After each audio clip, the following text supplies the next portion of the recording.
Today we're going to be reviewing the June data slate that was recently just put out by GW. We're going to go over each army that we cover on the channel, go over the points, go over the changes to the rules, and talk about what we think about each one.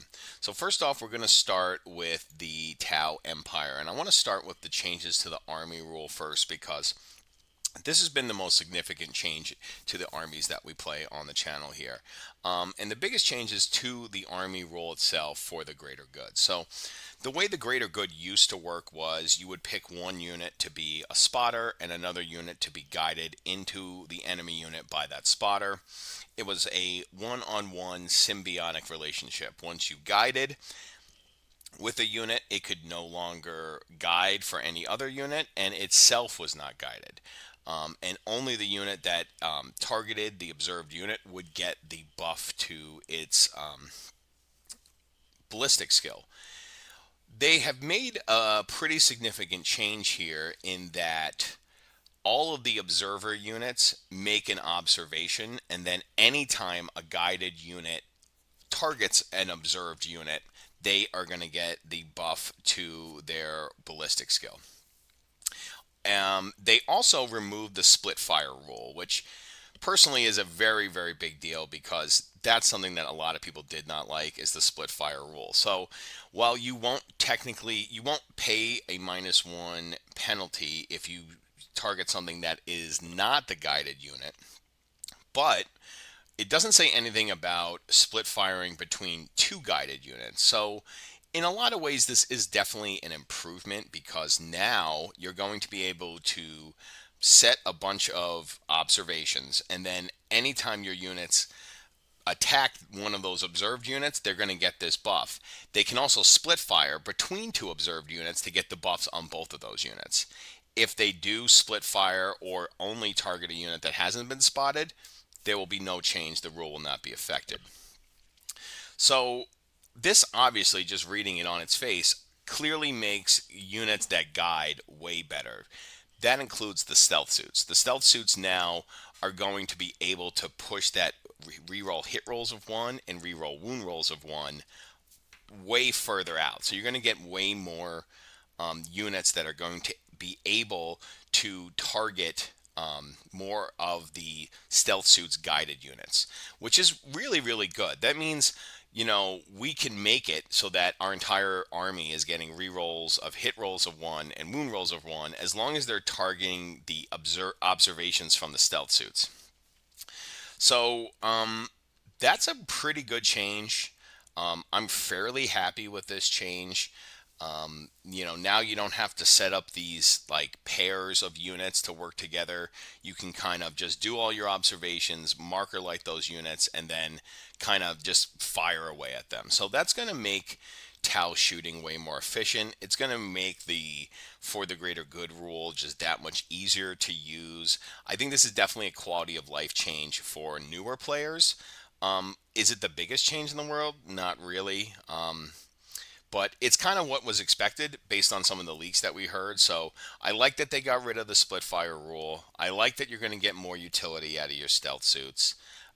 But there is, this isn't exactly address a lot of the issues with the Tau Empire.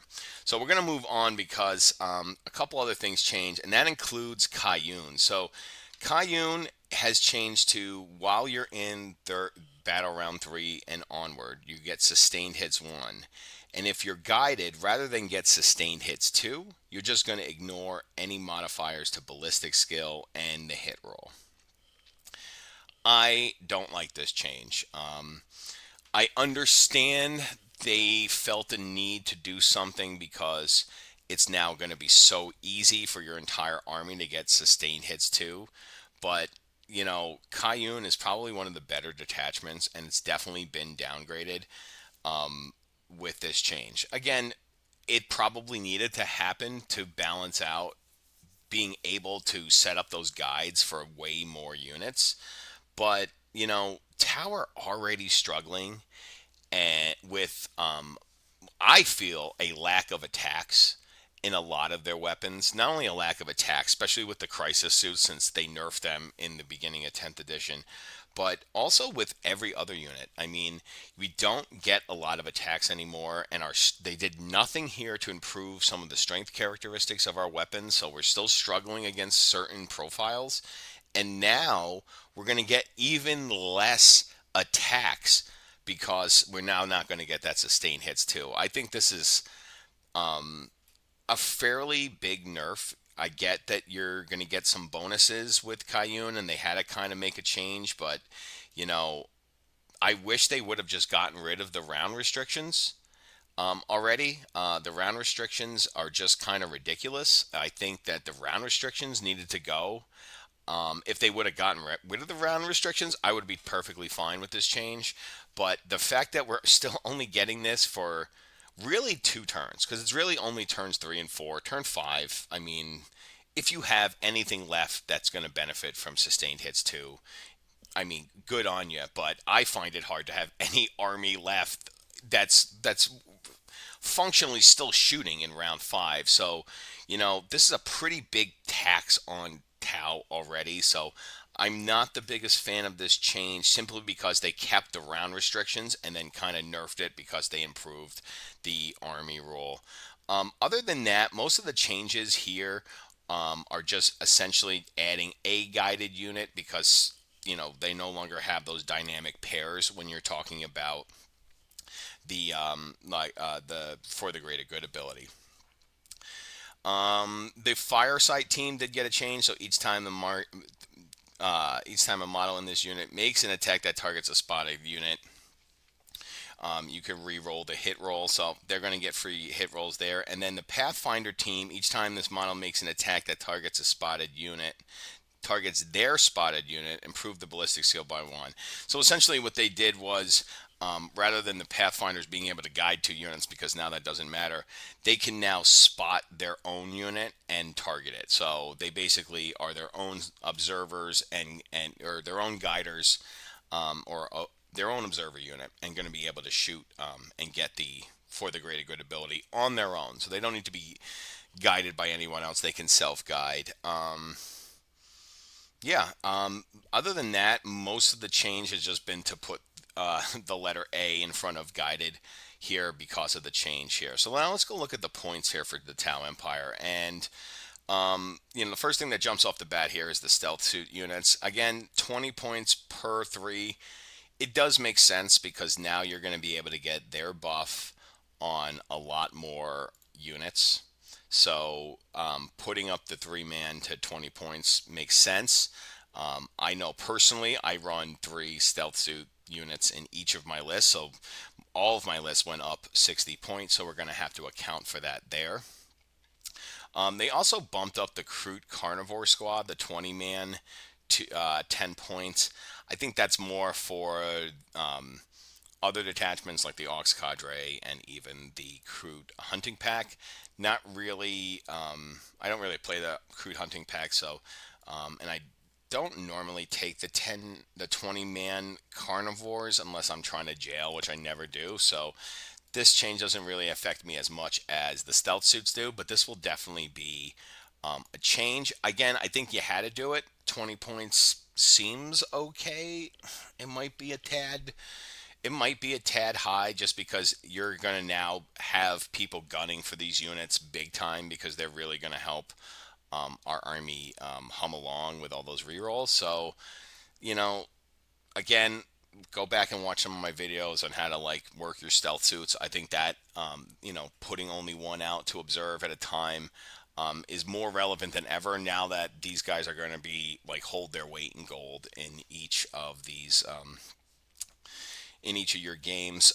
We did have the Unity Devastation go up 15 points, and we also had the Coordinated Exploitation go up by 20 points. Again, I really don't like the change to Caillune. I think that Monka is going to improve a little bit from the change to the greater good, just because you're going to be able to get those lethals a lot more than you would before. So I think Monka is definitely going to see a bump up by this change. I think the experimental prototype cadre is going to get a lot out of this because, they already were getting that extra range, which I think all Tau needs. and now they're also going to be able to, get better rerolls. I think that's great. The retaliation cadre, auxiliary cadre, they'll probably improve from this too. My biggest issues that I have with the data slate, as they refer to the Tau Empire, is that this didn't really fix any of the other issues that the Tau Empire are having right now. We have an issue with the strength of our weapons for a lot of our battle suits, namely the Riptide. A strength 8 gun just isn't really cutting it, and that's a problem. I also think that the stealth suits or the crisis suits rather, are so unbelievably fragile, and you're paying so much to get them on the board, and you have to almost guarantee you have a commander with them because they took away more of their shots, and they just didn't do anything to improve them. Good Tau players, or Tau players that have been playing playing Tau since the beginning of 10th edition, weren't having trouble getting the best guides to the best units. I mean, if you've played this army a couple of times, you kind of get how the greater good worked, and you made sure that, your weapon system was going to be guided by a stealth suit because it needed it. So this change, while it will definitely improve better players' percentages by giving them more quality guides, it doesn't address the other problems. And while we may kill maybe one or two more models with some of these changes, like they've done nothing to help with the Tau durability. They've done nothing to help with the amount of hyper aggressive melee armies that are out there that can just rush you, and there's not much you can do because you don't have that Death Star crisis brick anymore to say, hey, if you come running across, there's a chance that you can get wiped out on the Overwatch. Like, that doesn't exist anymore. Like, those abilities aren't here anymore.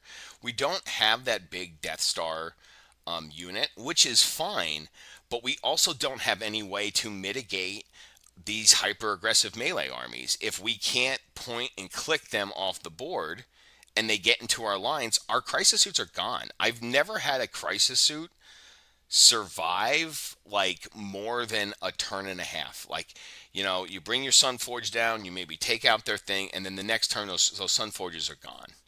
They have to get up so close to the enemy to make their attacks effective, and then they get wiped off the board by some mediocre melee army the next turn. The 4-up invul just really isn't enough. They need to give crisis suits more mobility, I think, or they need to give them more weapons to make them like that much more effective, or bring back some more range. And that's why I've really been working with the experimental cadre lately, just because I think that the extra range does help a lot with these melee armies. And I'm going to continue to test with that to see if it works. But all in all, I think this was kind of a decent change for Tau in terms of for the greater good ability needed to be fixed. But I would have loved to see a little more changes, particularly to our data sheets. I mean, especially now that they've nerfed Caillune, like, we need more keywords on our weapons. We need a greater ability to, you know, guarantee some damage. We need some more mobility with some of our fragile suits, and we need higher strength. I really feel like half the codex is working on the ninth edition, strength range and strength and toughness range, and it's like it just doesn't make sense to me. So, I was hoping for a little bit more here from the Tau Empire, but we didn't really get that. So, the changes are okay. I think for the greater good is going to be okay. We'll see how well this works out in the future. I would like to point out that the changes to the Caillune, the enhancements, Unity through Devastation, and Coordinated Exploitation, they also went up in points. Both are 40 points each. Very expensive, but they've got greatly improved, and now we have access to sustained and lethals pretty consistently in both Monka and Caillune. Like I said, I think Monka is really going to come out as the winner here with these changes, because now you can give a unit, make it one of those guiding units, give out sustained hits, and everything's going to have lethals because you're really going to be able to set up those guides way easier. So I think Minecon going to come out on top. I can definitely see why they improved both of these up to 40 points each, because now with these enhancements, you're going to be able to do sustained and lethals to those to that observed unit from those targets. So that's pretty cool, and I think you're going to see that a lot. I think you're going to crowbar that in here, especially in the Monka, because I think, like I said, Monka I think is definitely going to pay the biggest dividends here for this change. Moving along to the changes to the Adeptus Mechanicus, and we've had a few here, mostly to the Castellan robots and the Cybernetica Datasmith. So the biggest change here is to those data sheets where essentially the Doctrina imperatives have now been officially stapled to the Datasmith and the robots. So now none of the data sheets inside the AdMech Codex do not get the Doctrina imperatives. Because of that change, there was a couple of differences made to both the Cybernetica cohort detachment and the Halos Creed detachment. So for the Cybernetica cohort detachment, now that rule that they did, the detachment rule was to give robots the Doctrina imperatives. Now it adds 2 to the movement characteristic and also adds 1 to the objective control of that unit if they're not battle shocked. Kind of stinks that the battle shocked keyword is in there, because it'd be really great if they were kind of like battle shock proof, but fortunately that's not the case here. But adding 2 to the movement and giving 1 more to the objective control is pretty good, especially for a detachment where you're spending a lot of points on your robots. Personally, I don't really like the Cybernetica cohort detachment that much. I don't have that many robots, so this change really isn't going to affect my play very much, but there are some Cybernetica cohort users out there. Again, I don't really think this detachment rule does enough for the robots personally. The Doctrina imperatives are great, but robots can be targeted down. Making them a little bit faster definitely will help. For the Halos Creed Battle Clay detachment, now the transacular dyad wafers have changed to just giving the robots the Halo override, since before it was also giving them the Doctrina imperatives. So that is certainly a change. Not really. It's kind of like a lateral change, because they're getting the buff and now they're also just getting the Halo override. Other than that, there really wasn't any changes to any of the army rules or any of the different data sheets. If we look over here, we're going to see that the transacular dyad wafer went down 15 points now that it's not giving the Doctrina imperatives. I think 15 points to give it a Halo override target, not bad. I did think that was a little bit expensive. I think that I was considering taking the robots out of my Halos Creed list. This may keep them in a little bit more. We've also seen some changes to the Ballistari points, so they went down 5 points a model. Same thing with the Sidonian Dragoons and their Tase Lances. I think these are all pretty decent changes. I really think that singular Lancers and Ballistari is the way to go, so seeing these get cheaper is really cool. I also like seeing the Scorpius Disintegrator come down 10 points. It now is definitely very competitive with the Onager Doomcrawler, because now they're only separated by 10 points. I have been considering moving the Disintegrators out of my Halos Creed list and bringing in the Onager Doomcrawlers. This makes it much more likely that I might keep the Disintegrators. I like their weapons a little bit better, although I do miss the 4-up invul that you get from the Onager Doomcrawler. Personally, I think these are all pretty decent changes for the Adeptus Mechanicus. Not too much going on here, but we'll take a couple of points cuts. Particularly, I think a lot of this is for the Halos Creed detachment, which definitely I think was one of the more expensive detachments to run. So I like seeing some of these changes. I like that we've finally done away with the Adeptus Mechanicus book being split up into 10 different factions that all really don't work that really very well. AdMech is still a ridiculously hard army to play, but also a lot of fun to paint and put on the table. So I'm okay with a lot of these changes here. Moving along to the newest army that we've been covering on the channel, and that is the Necrons. So the Necrons didn't have any changes to any of their data sheets or any of their keywords or army rules or anything like that. So really, we're just looking at the points changes here for Necrons. First off, we have the Canoptic Doomstalker. That's gone down 5 points. Really happy to see this because currently my list has 2 Canoptic Doomstalkers, so it's nice to get 2 extra points.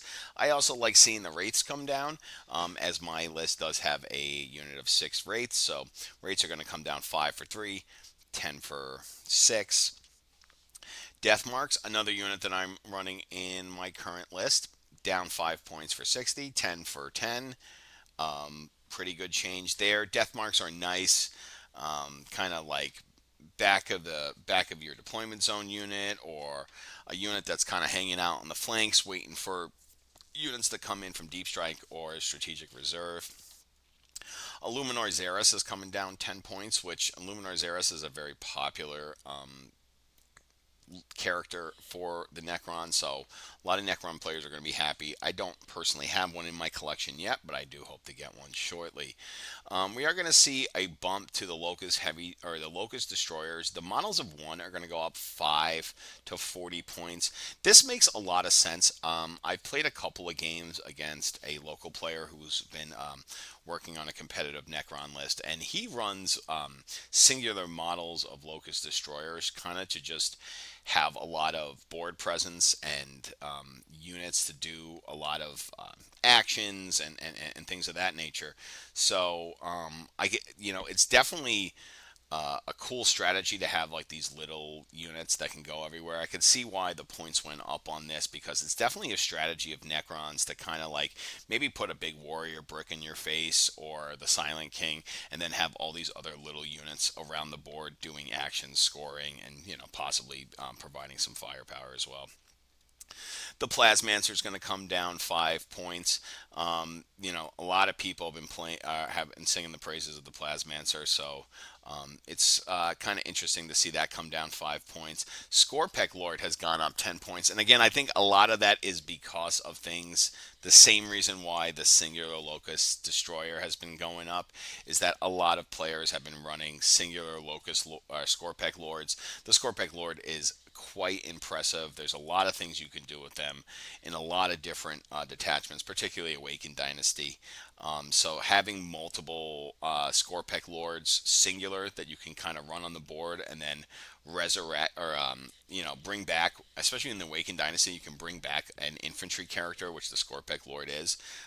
Makes them very, very efficient. So I can understand why they went up 10 points. The Technomancer came down. Really cool to see that. So when you combine that with the Canoptic Wraith, you're looking at about a 15-point discount for bringing a 6 model Wraith unit with the Technomancer there. I really like that. Going to see the Igmatic Dermal Bond go up 15 points. I believe this is the one that gives the unit a 4-up, feel no pain. That again probably makes sense with the Scorpec Lord going up, because you would see that a lot. You would see the singular Scorpec Lord with the 4-up invul, the 4-up feel no pain, and then also being able to res them with a CP. So all around, I can see some of the degenerate Necron stuff, taking a slight buff, but then some of the other stuff that has been less played due to like some other nerfs in the past, like the Wraiths, the Technomancer, have slowly begun to come down here a little bit too. So all in all, I really like these changes. Personally, this is going to add a couple of points to my current Awakened Dynasty list. We'll be doing a list breakdown for all of these armies, as a result of the changes here in the data slate. So look out for that. But yeah, all in all, I think the Necrons, this is great for them. I'm really happy. Like I said, a lot of these models are in my current list. This is going to give me a couple of more points to play around with, and I'm excited to see where I go. I've had a lot of fun and success with my Necrons so far. taking a quick look at Space Marines. I have recently been getting a couple of games in with my Ultramarines, so I did want to go over some of the changes here. Two of the biggest ones are actually to the Ultramarines characters, and one being Marnius Calgar. So now Marnius Calgar, he does not get the CP unless he's your warlord. A big reason for this was when you combined the CP you got from Marnius Calgar with the free CP per turn that you could get with Gilliman, it was just a lot of CP for the Ultramarines to get, a ridiculous amount. So this change right here definitely makes sense. So like if you're bringing Calgar alone, you definitely will get the CP. However, if you are bringing Gilliman along and Gilliman has to be your warlord, then Marnius Calgar will not gain the extra CP. There was also a change here to Marnius Calgar's Supreme Stratagem ability. So it's now once per battle round instead of once per turn. That you will reduce the CP cost by one. Again, definitely a understandable change because of how much CP the Ultramarines were able to generate, whether free or from Marnius Calgar on his own. They are really trying to restrict CP this edition, so that makes a lot of sense. As a result, we're definitely going to see some changes to the points. As you can see here, Marnius Calgar, it has gone down 10 points to 200. We also have a couple other changes here. Aggressor squads went from 100 for 3 to, or 120 for 3 to 100, and then 20 off for 6. This is really nice because I personally like to run my Marnius Calgar with an aggressor squad, so I'm getting about 30 points off there. You know, a 10-point discount for losing the CP generation. It's not bad though. I mean, this is a pretty hard-hitting unit, so getting an extra 30 points is nice. Jump Pack Captain's going to lose 10 points going down to 75. Heavy Intercessors, an excellent unit, has gone down 10 points for 5, 20 for 10. Really good objective holding unit right there is the Heavy Intercessors. And the Hellblasters continue to go down. I see a lot of people playing Hellblasters. I have a couple myself. Gone down 5 for 5 and 10 for 10 there. We're also going to see Rabute Gilliman come down 25 points, which is really nice. So, you know, it is definitely a big change to only get that free CP once per battle round instead of once per turn. 25 points seems pretty reasonable. We're also going to see the Vanguard Veteran Squad with jump packs. They're going to come down 15 for 5, 30 for 10. Other than that, there's not really any other changes to talk about here. Like I said, I've been playing my Ultramarines a lot lately, and it definitely can get oppressive how much CP you can get in there. It's a nice change. I don't mind getting more points, losing some CP. A lot of times when you're playing Ultramarines, you're getting those two Oath of Moments anyway, and in the Iron Storm, you're getting even more rerolls. So you need less and less CP to kind of deal with stuff. So I think it's a decent change. I love having more points. It's going to mean I'm going to be able to get more stuff into my list. So yeah, these have been the changes to my Ultramarine list. And last but certainly not least, we have the Death Guard Codex. So there wasn't any changes to points, and there was no changes to any of the rules. There was an update to the errata, and it concerns the Death Shroud Terminators. So essentially, what this is saying is in your movement phase, when this unit is set up, it can be set up within 6 inches. What this is essentially doing, instead of 9 as long as the unit is inflicted, and essentially what this is doing is preventing people from rapid ingressing within 6 inches with their Death Shroud. Totally makes sense. You know, I rather them do this than get rid of the 6-inch deep strike. So this makes a lot of sense. That you have to do it in your movement phase. You can't use the 6-inch rapid ingress. You can only use the 6-inch deep strike ability in your movement phase. So very good change there. There's also an FAQ about the spore lace shockwave affecting units after the unit has shot. They're saying no. That makes a lot of sense there. So really not a lot of changes to Death Guard, which is nice to see. We may see some stuff down the road if they continue the exponential win rate that they seem to have right now. But so far, this seems to be a very, very fair change, and one that was very, very expected for most Death Guard players. But no changes to points, no changes to any other rules, just this clarification here. So, all in all, I'm really happy that the Death Guard are going to be able to continue with their book and rules for now and see how things go. See if other armies are able to kind of figure them out and the win rate comes down and we don't get that many nerfs here in the future. So let me know what you think about this balanced data slate. We kind of went quick through all the armies here. We're going to have some updated list breakdowns coming out with these balanced data slate changes in mind. Let me know what you think. If you haven't, go ahead and like the video. Please go ahead and subscribe to the channel. And thanks for coming back for more Wounded on Sixes.